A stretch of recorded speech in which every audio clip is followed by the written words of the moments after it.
أعوذ بالله من الشيطان الرجيم بسم الله الرحمن الرحيم الحمد لله رب العالمين والصلاة والسلام على أشرف الأنبياء والمرسلين وعلى آله وصحبه أجمعين اللهم صل وسلم على سيدنا محمد وعلى آل سيدنا محمد ولا حول ولا قوة إلا بالله العلي العظيم برضا الله تعالى الفاتحة أعوذ بالله من الشيطان الرجيم بسم الله الرحمن الرحيم الحمد لله رب العالمين الرحمن الرحيم مالك يوم الدين إياك نعبد وإياك نستعين اهدنا الصراط المستقيم صراط الذين أنعمت عليهم غير المغضوب عليهم ولا الضالين آمين أعوذ بالله من الشيطان الرجيم بسم الله الرحمن الرحيم الحمد لله رب العالمين والصلاة والسلام على رسول الله سبحانك لا علم لنا إلا ما علمتنا إنك أنت العليم الحكيم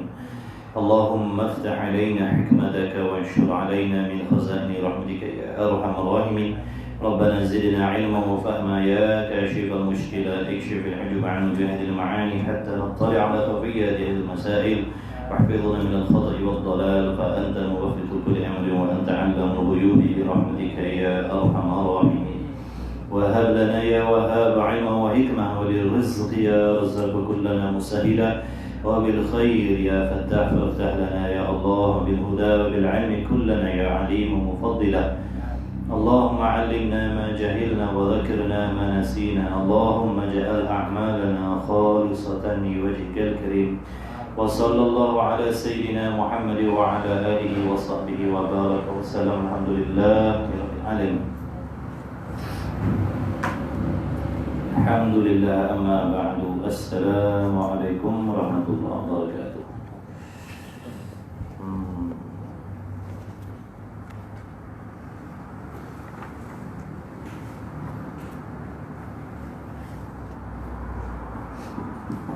Rumi muka surat 89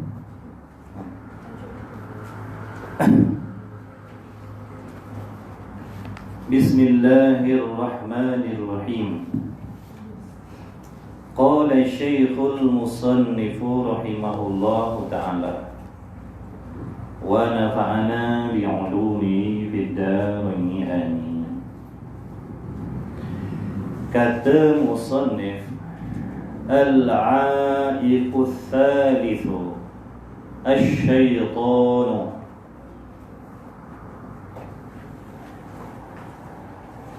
yang menegahkan yang ketiga itu adalah syaitan.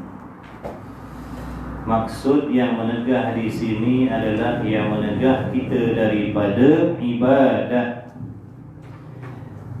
Jadi mestilah kita ketahui bahawa sesungguhnya di dalam tiap-tiap ibadat, yakni pengabdian diri kita kepada Allah Subhanahu wa taala itu pasti ada halangan. Pasti ada halangan. Dan di antara hikmah Allah Taala menjadikan halangan-halangan tersebut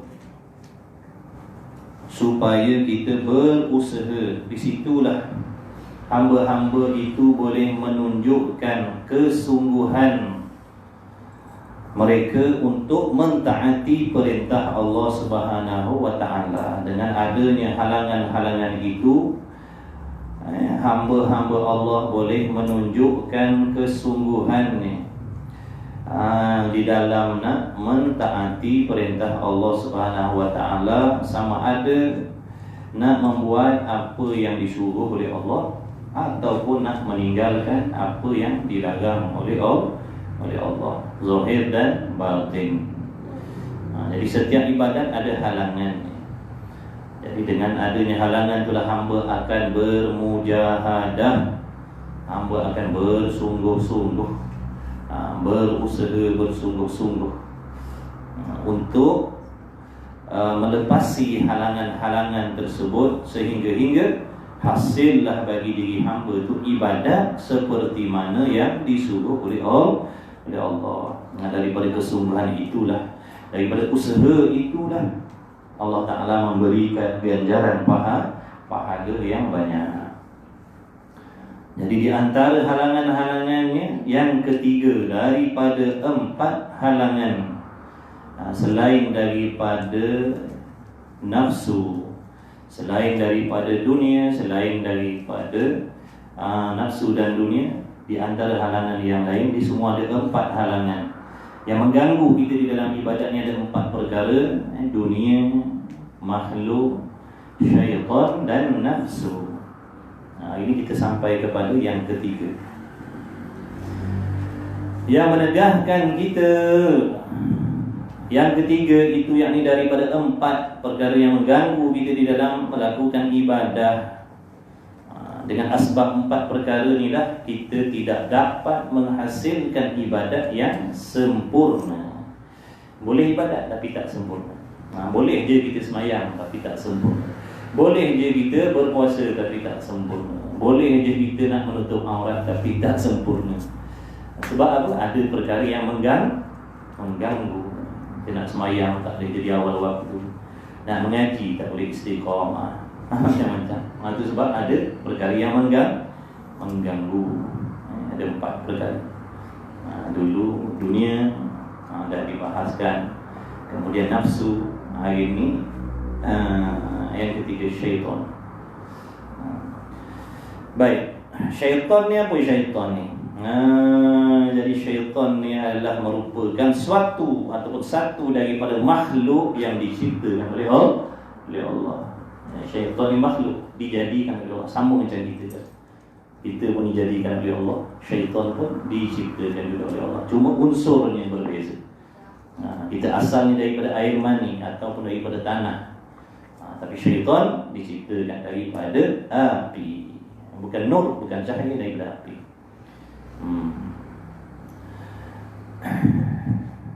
Yang mana pekerjaannya, tugasannya syaitan ni, Allah Ta'ala tak sia-sia jadikan syaitan. Jangan ada di antara kita yang mengatakan Allah tidak bijak kerana menjadikan syaitan. Jangan kata begitu. Kerana ada setengah golongan yang mendakwa bahawasanya Allah Ta'ala itu tidak bijak sebenarnya. Na'udzubillah. Ini fahaman yang membawa kepada kafir. Dia kata Allah tak bijak sebab Allah ciptakan syaitan. Kalau Allah bijak, Allah tak ciptakan syaitan. Kalau Allah bijak, kata dia, Allah Ta'ala tak jadikan nafsu dan sebagai perkara yang mengganggu, yang menghalang ibadat. Dia kata Allah tak bijak. Allah suruh kita beribadat, tiba-tiba Allah jadikan pula penghalang ibadat, pengganggu ibadat. Sehingga kalau hamba tu gagal nanti dihumbat pula dalam neraka. Ikut pemikiran dia. Sebab dah terlalu pandai. Dah terlalu pandai. Ketahuilah bahawa sesungguhnya Allah Ta'ala tidak menciptakan sesuatu itu dengan sia-sia. Ada peranan. Allah Ta'ala ciptakan syaitan ni, yang mana Allah Ta'ala tugaskan dia. Tugaskan dia. Iaitu apa? Mengganggu. Pekerjaannya mengganggu kita, menjanjikan kita, mengajak kita dengan perkara-perkara yang jahat, mengajak kita ke perkara yang keji. Hingga kadang-kadang syaitan ni mencampakkan, membisikkan was-was di dalam hati kita manusia, supaya kita risau, kita bimbang dengan rezeki, risau dengan kefakiran. Dia membimbangkan kita daripada kefakiran. Maka apabila hamba itu terlalu risau dengan masalah rezeki, dengan kefakiran, di sinilah terbuka ruang-ruang hamba itu kadang-kadang sanggup melakukan apa sahaja untuk senang hidup atas dunia ini, hingga melanggar perintah Allah Ta'ala. Ada yang sanggup menggadai maruahnya kerana wang ringgit, ada yang sanggup berbohong, ada yang sanggup berasuah, ada yang sanggup macam-macam. Asalnya timbul dalam hati tadi rasa risau kalau tak kaya, risau kalau sedikit rezeki. Jadi nak mewah, nak kaya, nak hebat, langgar perintah Allah. Seperti mana yang Allah Ta'ala firmankan, asyaitanu ya'idukumul faqra wa ya'murukum bil fahsya. Allah Ta'ala berfirman, asyaitanu ya'idukumul faqra wa ya'murukum bil fahsya. Surah Baqarah ayat 264. Apa artinya syaitan ni? Kata Allah Ta'ala, menakut-nakutkan kamu. Syaitan ni membisikkan sesuatu perkara di dalam hati manusia. Ini dipanggil was-was.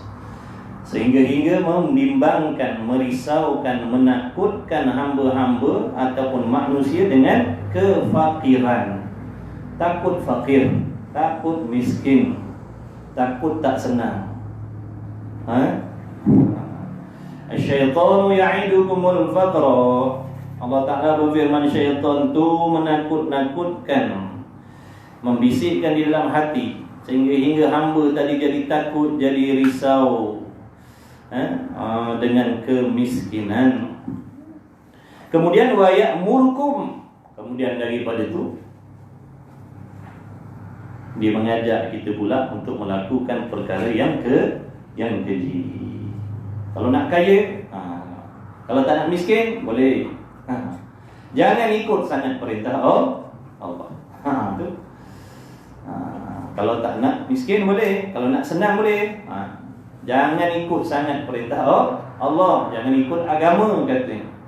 Kerana agama ni jumun, agama ni sempit, agama ni menyusahkan kita nak mencari rezeki. Itu yang sehingga orang tak nak, takut dengan agama, takut jadi miskin. Dia kata dengan ada agama ni kita jadi miskin. Mana ada? Tengok sahabat radhiyallahu ta'ala anhu, saudagar besar, tak miskin, kaya raya. Khadijah radhiyallahu ta'ala anha, kaya raya. Sedangkan mereka ini adalah orang yang berpegang teguh dengan agama, tak miskin. Tapi syaitan, ini tugas dia kan. Tugas dia membisikkan dalam hati supaya kita risau dengan miskin, risau dengan tidak masyhur, tidak kaya, tidak hebat. Sehingga daripada kerisauan tu kita sanggup membuat apa sahaja untuk mendapatkan kesenangan atas dunia.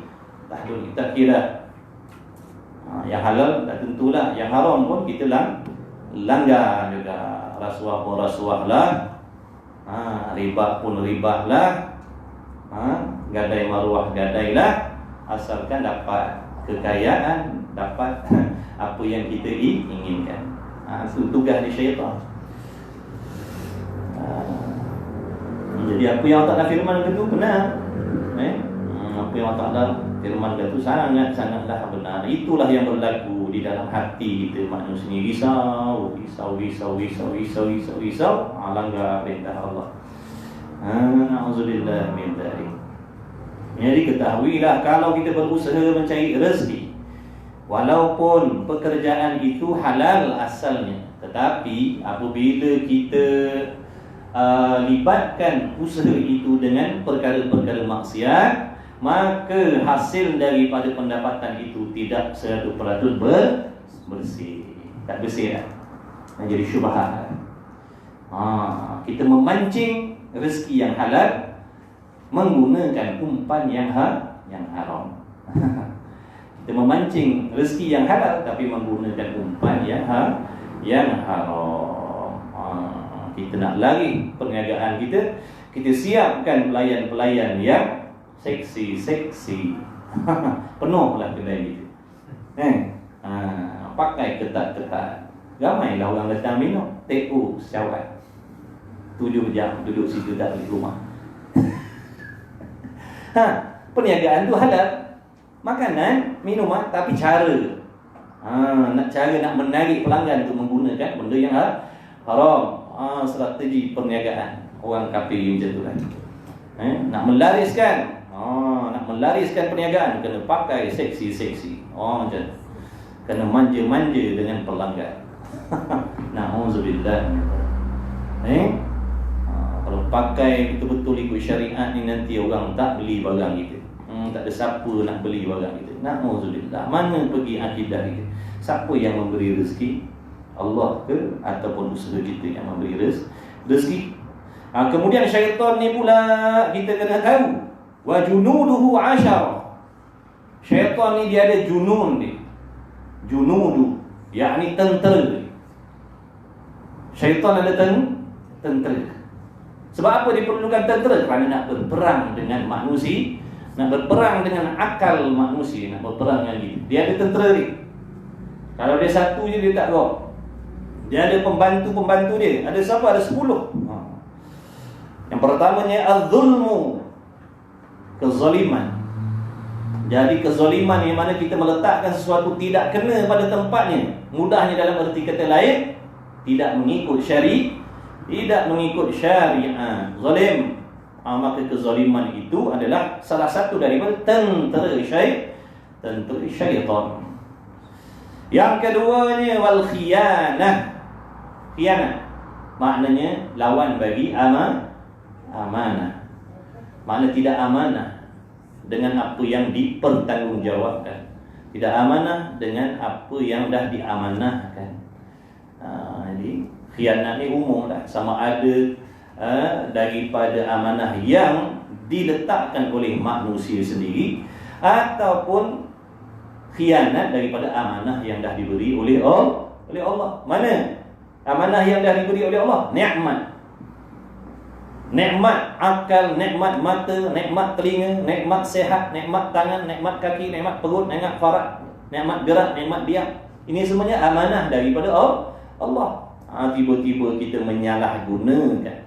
Kita gunakan nikmat-nikmat ini untuk melanggar pula perintah Allah. Sedangkan asalnya Allah Ta'ala mengurniakan kepada kita nikmat-nikmat ini untuk membantu kita mempermudahkan urusan ibadat. Guna mata nak memudahkan urusan ibadah kita. Boleh tengok Quran, boleh tengok jalan-jalan, nak pergi ke masjid, ke surau, tengok kepada jalan-jalan nak pergi ke tempat ataupun tujuan yang baik. Tiba-tiba kita gunakan mata kita untuk melihat perkara yang haram. Maknanya kita khianat dengan nikmat Allah. Jadi kita ni banyak khianat. Allah Ta'ala bagi hati supaya menyimpankan sifat-sifat yang baik, tetapi kita gunakan hati menyimpan sifat-sifat yang tidak baik. Jadi kita banyak tidak amanah, khianat. Kemudian apa lagi? Wal kufur. Kufur. Jadi kufur itu tentera syaitan. Sama masuk dah sini kufur nikmat. Kufur di sini masuk dah kufur dengan makna tidak beriman. Kufur di sini masuk juga dalam erti kata kufur nikmat, yakni menyalahgunakan nikmat Allah Ta'ala. Kemudian wattarkul hifdzil amanah, makna tidak menjaga amanah, tak jaga amanah. Kemudian namimah. Namimah ni mudah kita kata batu api lah. Mengadu domba dengan tujuan yang jahat, nak memperlaga-lagakan orang supaya orang jadi bermusuhan, supaya orang jadi berjahat sangka. Itu tentera syaitan. An-nifaq, kemunafikan, tentera syaitan. Wal khadi'ah, suka menipu. Suka menipu. Kemudian apa lagi? Wasyakki fil wahidil khallaq, syak pada ketunggalan Allah, meragui keesaan Allah. Dipercayai ada sesuatu yang lain yang sama hebatnya macam Allah, mempercayai ada sesuatu yang lain berkuasa macam Tuhan juga. Semua tentera syaitan. Wal mukhalafatu lima amara bihi, ataupun umira bihi, makna menyalahi dengan perkara, dengan barang yang diperintah oleh Allah Ta'ala dengan dia. Menyalahi apa yang Allah perintah. Apa yang Allah perintah kita menyalahi. Allah suruh sembahyang, kita tak nak sembahyang. Allah suruh mengaji, kita tak nak mengaji. Itu melawan perintah Allah, berlawan dengan apa yang Allah.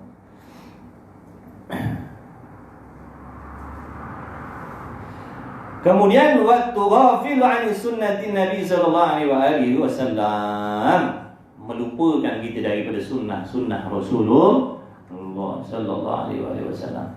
Melekakan kita, melupakan kita untuk mengikut sunnah. Itulah di antara tentera syaitan. Jadi kata musannif kemudian lazim olehmu, hei saudaraku, katanya Imam Ghazali rahimahullah, wahai saudaraku, yakni saudara seagama. Kita tak ada pertalian darah pun dengan Al-Imam Ghazali. Tapi dia masih mengaku yang kita ni saudaranya, yang ni saudara seagama, saudara seaqidah. Muju ada alim ulama, muju ada waliullah, mengaku kita ni saudara.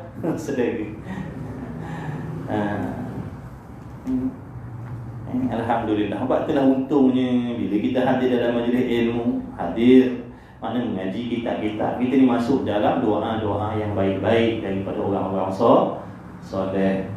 Kita ni orang ahli maksiat, tapi ada juga ulama duk ngaku, duk panggil wahai saudara. Panggil saudara. Wahai saudaraku, katanya Al-Imam Al-Ghazali rahimahullah, lazimkan dengan berperang bagi syaitan. Maknanya lazimkan, pastikan, mestikan, tak dapat tidak. Maksud lazim tu tak dapat tidak, mesti. Baik laki-laki, baik perempuan, baik yang tua, baik yang muda, baik yang kaya, baik yang miskin, yang berjawatan ataupun tidak, masuklah dalam kata saudara yang diseru oleh Al-Imam Al-Ghazali dan mengajak kita kepada kebaikan. Apakah kebaikan yang diajak di sini? Yakni berperang, berjihad dengan syaitan. Firman Allah Subhanahu wa taala, ud'u ila sabili rabbik. Berdakwahlah, ajaklah makna manusia ila sabili rabbik, kepada jalan-jalan Tuhanmu, bil hikmah. Ajaklah dengan bijaksana, ajaklah orang beragama dengan penuh bijaksana. Supaya hati manusia tidak liar dengan agama asbab kita. Jangan jadi orang liar kepada agama asbab diri kita. Jangan diri kita ni jadi asbab orang benci dengan agama. Jadi kena pandai ajak orang beragama. Tengok keadaan dia macam mana. Dah, iman manusia ni ada yang tepat, ada yang nipis hati, ada yang bersih, ada yang kotor, macam-macam. Jadi kena ada hikmah. Kena pandai. Nabi SAW macam mana dakwah dia? Penuh hikmah, bijaksana, cerdik dalam menyampaikan agama. Jangan tengok keadaan lah. Tengok keadaan. Tu yang, sebab itulah dalam dakwah ni perlunya ilmu. Dalam nak mengajak orang kepada kebaikan ni perlu ada ilmu. Mana ilmu nak mengajak. Bukan boleh main ajak semata-mata ajak.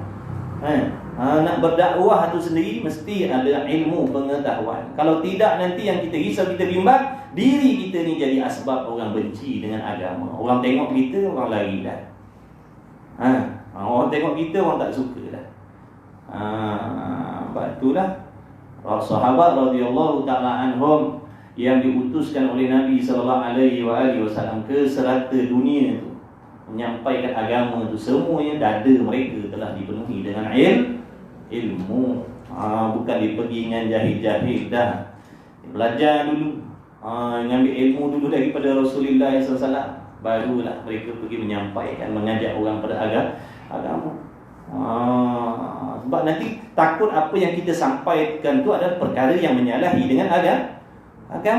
Itu di antara bahaya ni. Kalau kita nak berdakwah, nak mengajak orang kepada agama dalam keadaan kita sendiri jahil, takut-takut apa yang kita sampaikan tu menyalahi dengan apa yang sebenarnya. Jadi fitnah pula lah. Kemudian katanya musannif, dan berperang bagi syaitan dan mengeras akan dia, mengerasi makna berlawan akan dia syaitan. Dan yang demikian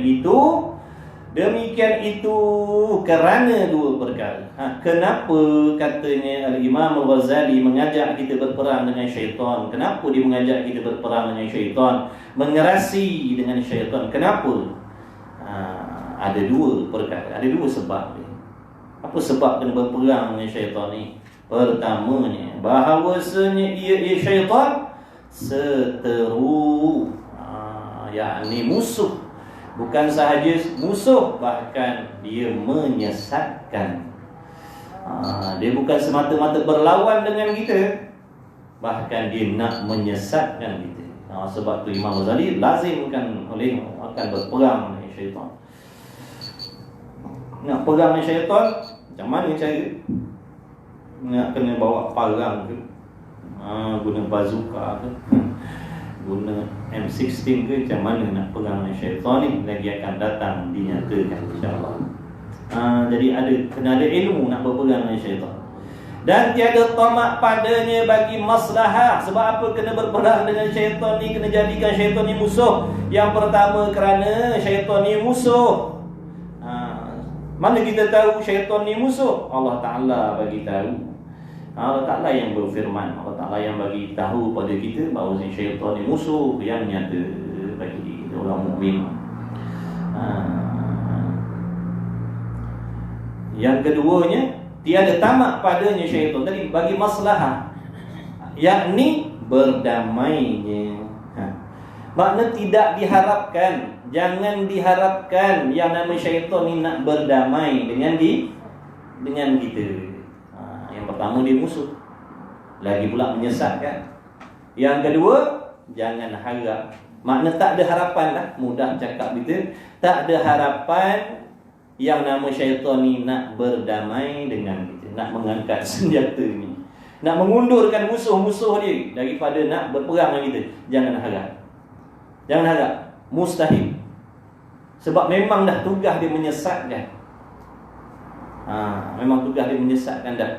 Jadi jangan harap yang syaitan ni mudah-mudahan satu masa nanti syaitan ni berpatahlah, mengundurkanlah tentera-tentera dia. Tak adalah ganggu lagi aku. Jangan diharap benda tu. Mustahil. Takkan berlaku. Takkan berlaku.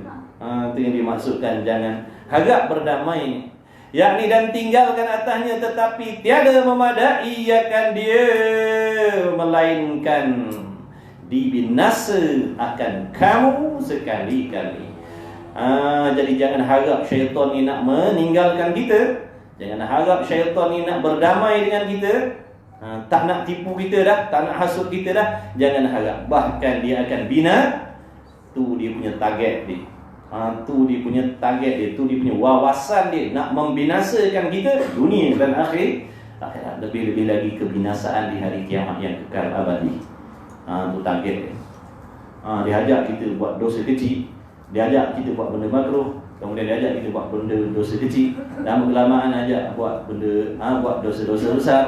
Kemudian dia ajak kita contohnya jangan bertaubat, supaya hati kita makin lama makin hitam, makin lama makin hitam, makin lama makin keras, makin lama makin mati. Sampailah satu peringkat nanti yang dimaksudkan supaya anak Adam ni jatuh kepada perkara-perkara yang mensyirikkan Allah. Itulah tugas dia. Target dia nak jadikan anak Adam ni kufur, syirik kepada Allah. Tapi dengan cara sedikit demi sedikit menarik kita. Ajak buat dosa, makin lama kelamaan. Bila dosa dah banyak, hati dah hitam, hati dah gelap, hati dah mati. Bila hati dah mati dah tak ada dah rasa takut pada Allah, rasa bimbang pada Allah. Tak ada dah. Pada orang yang hati dia mati ni tak ada dah, tak ada risau dah tentang halal haram, tak ada apa dah. Di sinilah nanti apabila hati dah mati, terdedahlah, mudahlah nak tergelincir kepada perkara-perkara yang boleh menjadikan seseorang itu murtad wal'iyadzu billah. Boleh jatuh pada syirik. Bila sampai pada syirik, sampailah maksud syaitan tadi, nak mengkafirkan. Kerana orang yang jatuh syirik ni pasti akan diazab oleh Allah dan dosanya tak akan diampunkan oleh Allah. Ada pun dosa-dosa besar yang lain Allah janji nak ampunkan. Minum arak, berzina, membunuh, illa melainkan menyengutukan Allah. Jadi bila dah sampai tahap menyengutukan Allah, maknanya confirm dah neraka dah. Mana sama-sama tak dapat masuk syurga dengan syaitan, dengan iblis. Sampailah maksud dia. Lepas tu dia lepas tangan. Dia lepas tangan. Dah sampai target kan? Lepas tangan. Lah dia kata aku pun takut kepada Allah. Lah dia kata aku pun takut kepada Allah. Pandai-pandai kau lah. Alhamdulillah. Tengok jahat tak jahat. Buat tu lah. Kita kena tahu dia punya permainan dia. Jangan ingat dosa kecil, dosa besar ni tak ada benda dah. Orang yang jatuh pada syirik tu sebab hati dah mati ya. Hati dah mati ya. Tak masuk hidayah dah, tak masuk ilmu dah. Allah tutup dah, Allah tudung dah hati. Sehingga dia dah tak takut kepada Allah. Bila dah tak takut kepada Allah, keluarlah perkataan-perkataan yang merosakkan akidah. Dia membuatlah benda-benda yang boleh merosakkan akidah. Dia mempercayailah benda-benda yang boleh merosakkan akidah. Sebab dah tak takut kepada Allah.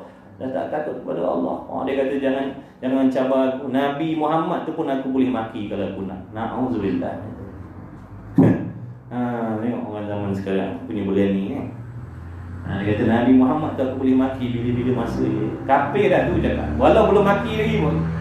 Walau belum maki sekali pun. Dia cakap macam tu, rosak akidah. Makna dia merendah-rendahkan roh. Ini Rasul. Anak kita kan nak orang Melayu. Kalau anak orang Cina, orang Kapi cakap macam tu tak risau. Ni orang Melayu. Tiba-tiba melainkan binasa akan kamu sekali-kali dan tiada jalan tiba-tiba sentosa daripada umpama ini seteru. Makna tak ada jalan kita nak selamat daripada musuh yang nama syaitan ni. Dan lalai daripadanya, makna tak ada jalan kita nak lalai daripadanya syaitan ni. Makna jangan leka, jangan lupa, jangan lalai daripada syaitan ni. Kerana dia tak pernah leka, tak pernah lalai nak merosakkan kita. Dengan sebab itulah kita ni disarankan supaya lazimkan diri kita hadir dalam majlis ilmu. Cari kawan-kawan, sahabat-sahabat yang selalu mengingatkan kita kepada agama. Yang bila kita buat maksiat, dia suka tegur kita. Inilah cara nak menyelamatkan diri supaya kita tak terus leka, terus lena, supaya kita tak terhasut tipu daya syaitan tadi. Kerana ada sentiasa orang yang mengingatkan. Bila orang selalu mengingatkan, makna tak adalah kita terlalu leka dan lalai ditipu oleh syaitan. Kalau dah, siapa nak mengingatkan kita? Kalau kita tak ada dalam majlis ilmu, kalau kita tak nak cari kawan-kawan yang suka cerita pasal agama, yang suka mengambil berat tentang dosa pahala kita, siapa yang nak mengingatkan kita? Sebab tu kawan yang baik, kawan sahabat yang baik, teman yang baik adalah mereka yang selalu mengingatkan kita kepada Allah, selalu mengingatkan kita kepada ibadah. Tu nikmat besar tu anugerah daripada Allah. Kalau ada kawan macam tu, jangan buat. Menempatkan diri.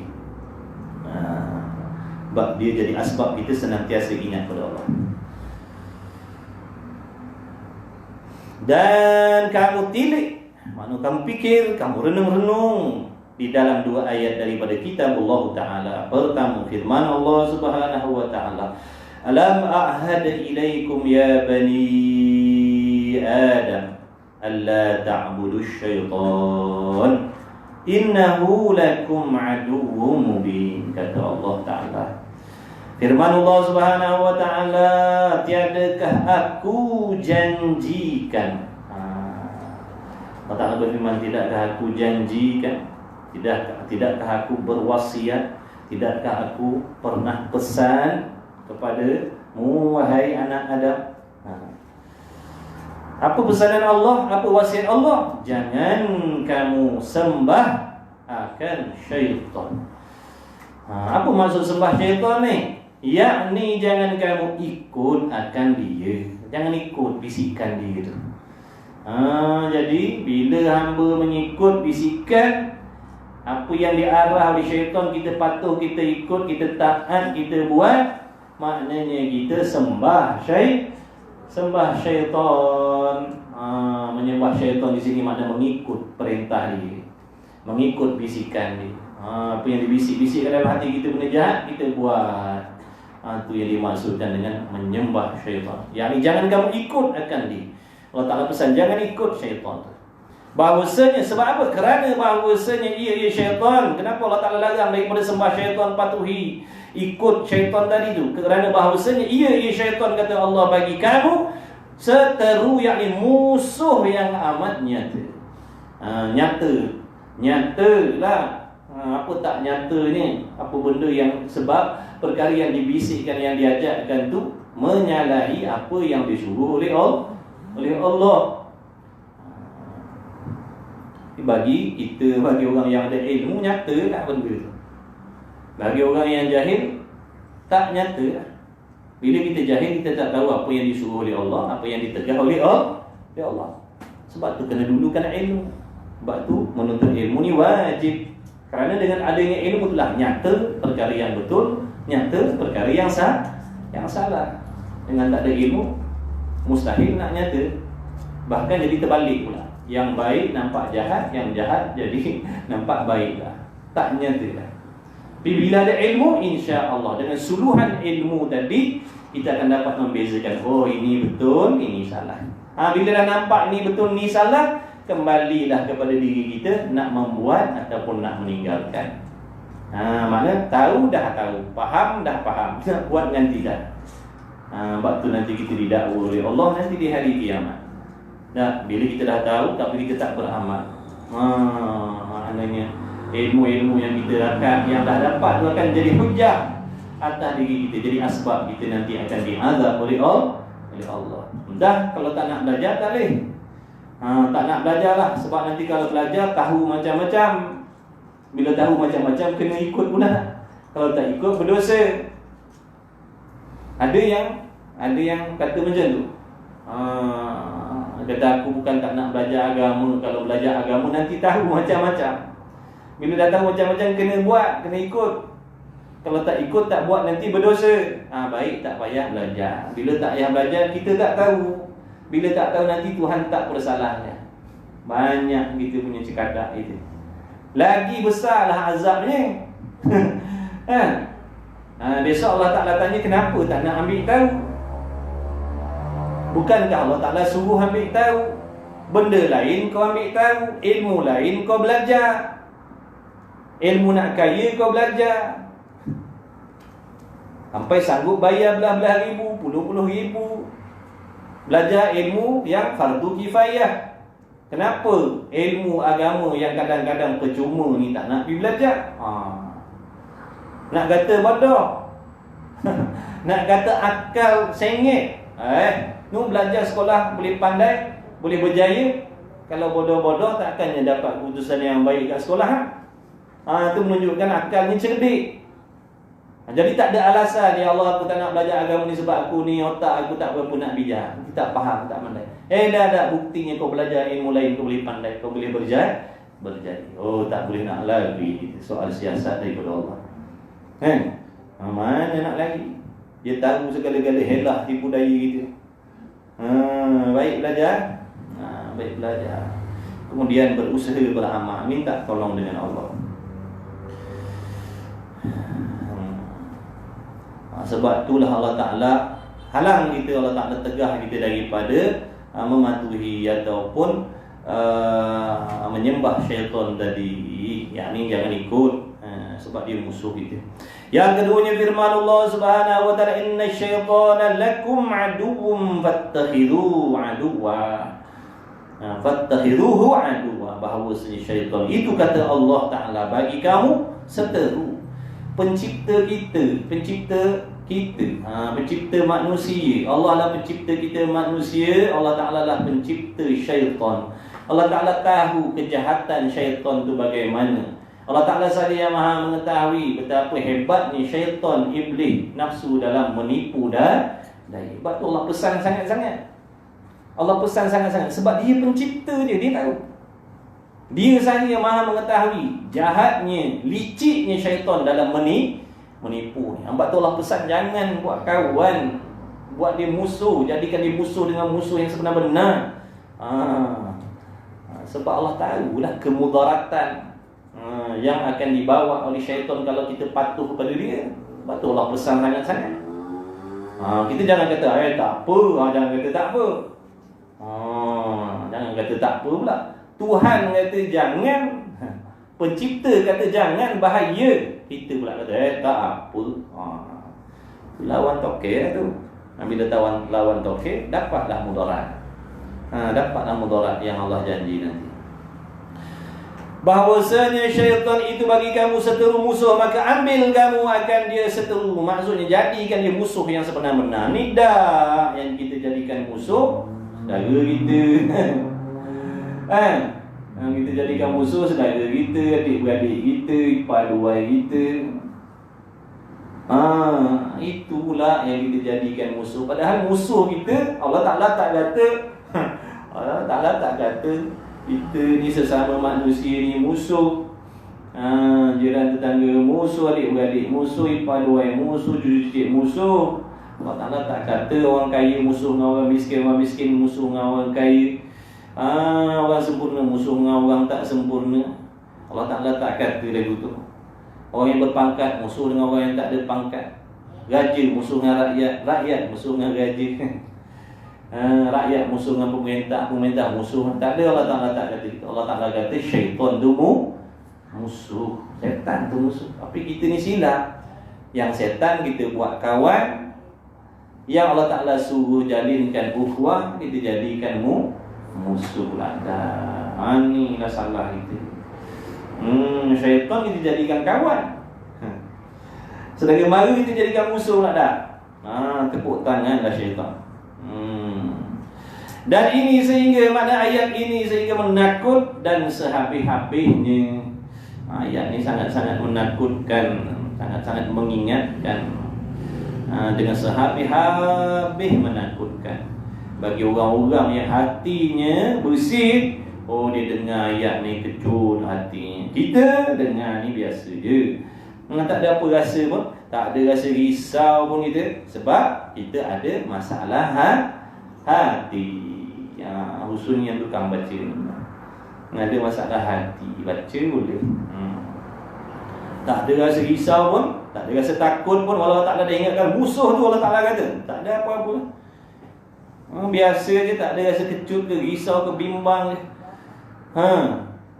Sebab hati kita ni bermasalah. Hati kita ni kotor dah. Hati kita tak bersih dah. Bila hati dah kotor, tak bersih, dia tak sensitif dengan benda-benda yang macam ni. Kalau sebut tentang syurga, tak ada rasa terpanggil-panggil.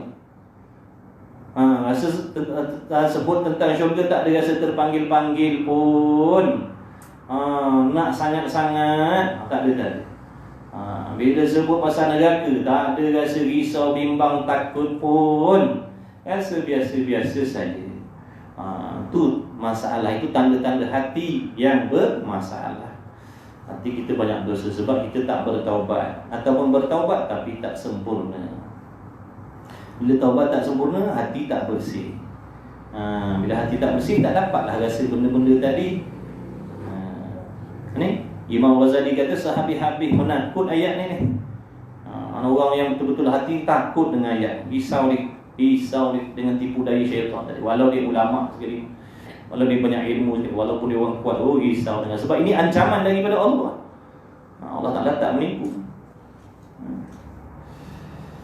Perkara yang kedua, kenapa kita disuruh bermusuh, berlawan, berperang dengan syaitan? Bahawasanya, yakni kerana bahawasanya ia syaitan sudah kejadiannya atas berseteru akan dikau.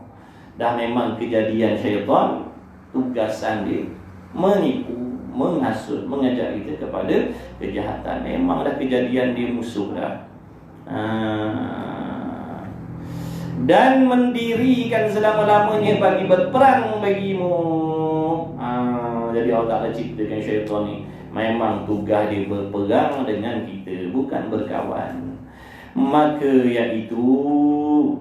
iaitu kata kejadiannya syaitan tadi tu berseteru, bermusuh dengan kita, kemudian selama-lamanya nak berperang dengan kita, iaitu pagi-pagi. Pagi-pagi lagi dia hasut kita dah. Pagi-pagi lagi dia hasut kita dah. Jangan bangun. Jangan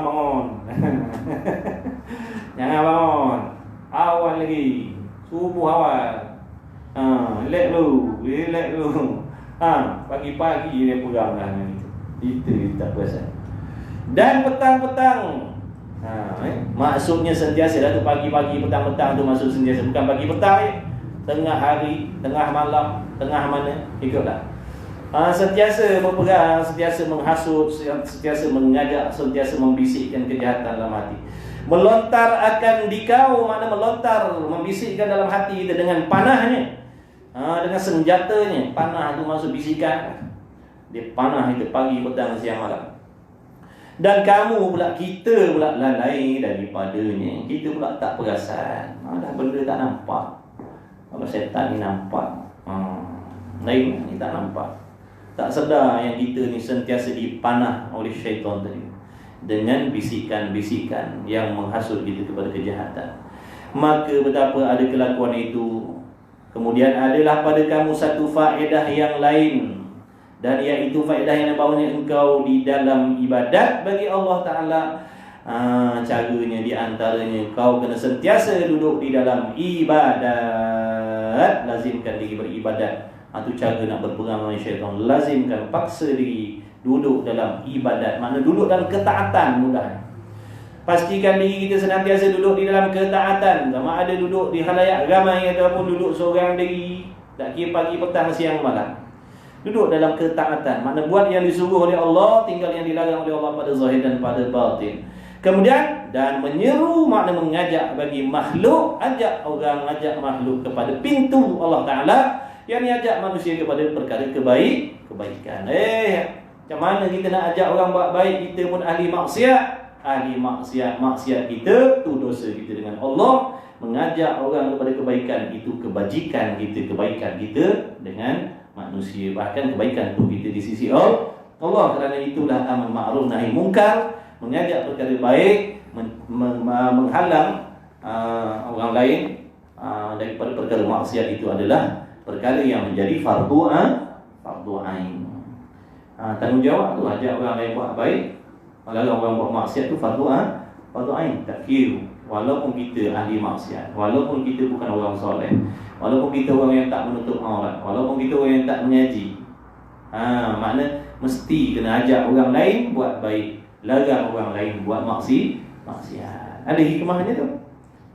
Di antara hikmahnya, lama kelamaan kalau kita ni selalu duduk ajak orang buat baik, larang orang buat maksiat, tapi diri kita sendiri tak nak buat baik, diri kita sendiri selalu buat maksiat, lama kelamaan nanti insya-Allah Allah Ta'ala timbulkan dalam hati kita rasa malu dengan diri kita sendiri. Aku ni duduk ajak orang buat baik tapi aku tak buat baik, aku buat maksiat, tak boleh jadi. Tak boleh jadi, aku nak kena berubah. Itu di antara hikmah dia. Bukan ajak orang buat baik, meninggalkan maksiat ni tugas Tok Qadi, Tok Mufti, Tok Imam, Tok Bilal, Tok Siap saja dah. Ustaz, Tok Guru, Pak Kiai dah. Semua. Sebab tu kalau orang menegur kita dengan benda baik, kita kena terima. Jangan kita kata, kau pun tak semayang, ajak aku pergi surau pula lah. Kau pun tak semayang, nak ajak aku pergi surau pula lah. Ada selalu berlaku macam tu lah. Sebab kita tak faham. Kita ingatkan nak mengajak kita buat baik ni, syaratnya orang tu mesti Nabi, orang tu mesti Rasul, orang tu mesti wali-wali, orang tu mesti soleh-solehah. Baru layak nak ajak kita. Pun sebenarnya ramai dah orang yang baik-baik, tok guru, alim ulama, pak ustaz, pak ustazah, mak ustazah mengajak dah. Tapi kita tak peduli pun.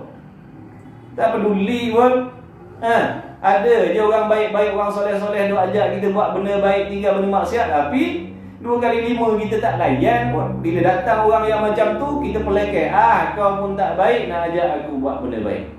Padahal sebelum tu ada orang lain yang baik, daripada tu ngajak kita pun tak peduli. Itu cuma alasan kita je sebenarnya. Alasan kita. Konon-konon lah, yang layak nak ajak aku buat benda baik ni baru aku ikut. Tutup guru. Kalau yang ajak tutup guru, orang sembahyang, orang tutup aurat, orang baca Quran ajak, baru aku akan ikut. Tak, bohong.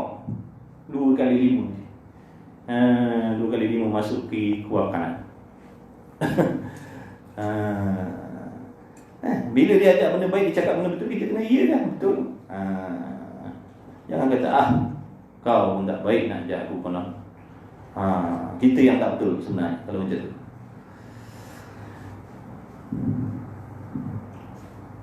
Dengan mulut dan perkataan kamu, keluarkan perkataan-perkataan yang baik, ajak orang buat baik. Keluarkan perkataan-perkataan yang boleh memberi manfaat kepada muslimin, muslimat. Dan syaitan lawan perbuatan kamu. Dan ceritanya syaitan, ada pun syaitan berlawanan dengan perbuatan kita. Kita nak buat ibadat, dia suruh tinggal ibadat. Kita nak ajak benda baik, dia ajak kita buat benda maksiat. Dan ceritanya syaitan, dan kehendaknya syaitan, dan penceraiannya menahan daripada yang demikian itu. Syaitan nak tahan kita daripada benda-benda tadi. Jangan buat ibadat, Jangan ajak orang buat baik. Kalau nampak orang buat maksiat, diam-diam sudah. Jangan tegur-tegur. Nanti pandai-pandai dah diri sendiri terfikir. Jangan tegur-tegur. Kalau tegur nanti riak pula. Dia kata jangan tegur lah. Nanti kalau tegur kan nampak nak menunjuk baik pula. Alah dia. Pandai. Dan perceraiannya menahan. Batu kadang dalam Facebook, dalam Twitter, dalam Instagram, dalam kilogram, dalam macam-macam gram lagi. Orang tu up status. Benda-benda baik kita kena terima lah. Bila dia cakap benda baik, tak apalah. Biarlah yang send tu rambut dia warna kuning je. Profile picture dia rambut kuning, kuku merah. Dia kata marilah sembahyang. Kita kena like and share. Sebab yang dia ajak tu benda baik. Ni dah dia kata profile picture rambut kuning, kuku merah panjang. Ajak sembahyang mana? Jangan ada tu. Dia ajak benda baik, you dah tu. Itulah menunjukkan dalam diri dia ada kebaikan sebenarnya. Maka jadilah bahawasanya engkau berdiri dan ikat pinggang engkau supaya memarah, berpegang dengan syaitan. Kata Imam Ghazali rahimahullah, kau kena berdiri. Makna kinayah daripada bersungguh-sungguh ikat pinggang supaya memarah, berlawan dengan syaitan dan melawan dia syaitan dan membinasakan dia syaitan. Dan ia pula syaitan ikat pinggangnya syaitan. Dia pun macam tu juga, dia pun bersungguh juga. Supaya berseteru akan dikau dan berperang akan dikau dan menipu daya akan dikau hingga membinasakan dikau. Selagi tak binasa dia tak puas hati. Dia takkan tinggalkan kita selagi tak binasa. Segala kelakuan engkau tetapi hendak dihalakkan, yakni dibinasakan dikau sekali-kali sekerana tiada disentosa daripada pihak engkau jauhnya. Maksudnya tidak disentosa, makna tidak ada jalan. Kita nak katakan syaitan ni duduk berjauhan dengan kita, tak ada jalan. Jadi sentiasa duduk rapat dengan kita. Dia takkan tinggalkan kita. Dia sentiasa duduk follow kita pergi mana-mana. Dia tak payah nak ajak orang follow kita. Dia sendiri dah follow kita. Kita tak berasa. Nak unfollow dia. Unfollow. Cukuplah sekadar itu. Mudah-mudahan dengan berkat Nabi Muhammad SAW, dengan berkatnya Imam Ghazali rahimahullah ta'ala, Syedabul Fattani, terjemah kita ni, Allah Ta'ala mengkabulkan segala doa, segala hajat kita, dipermudahkan segala urusan kita dunia dan akhirat, anak isteri kita semua, muslimin, muslimat, diberi taufik, diberi hidayah, diberi petunjuk oleh Allah, senantiasa duduk dalam bimbingan Allah Subhanahu wa Ta'ala dengan limpah kurniaan belas kasih Allah Subhanahu wa Ta'ala. Mudah-mudahan beri taufik, sentiasa bagi taufik, bagi kekuatan dalam diri kita untuk mentaati perintah Allah di mana-mana, walau di masa-masa apa sekalipun. Allahumma amin. Bismillahirrahmanirrahim. Alhamdulillah wassalatu wassalamu ala Rasulillah. Allahumma rafa'na bima 'amaltana rabbana 'alina dari rabbana rabbana fatih lana wa qurbatin lana fi dinina ma ahli kutri wa sawadatu. Allahumma qalisna mimma nafihi khalasan jamila wa sallallahu ala Muhammad walhamdulillahi rabbil alamin. Taqabbalallahu minni wa minkum.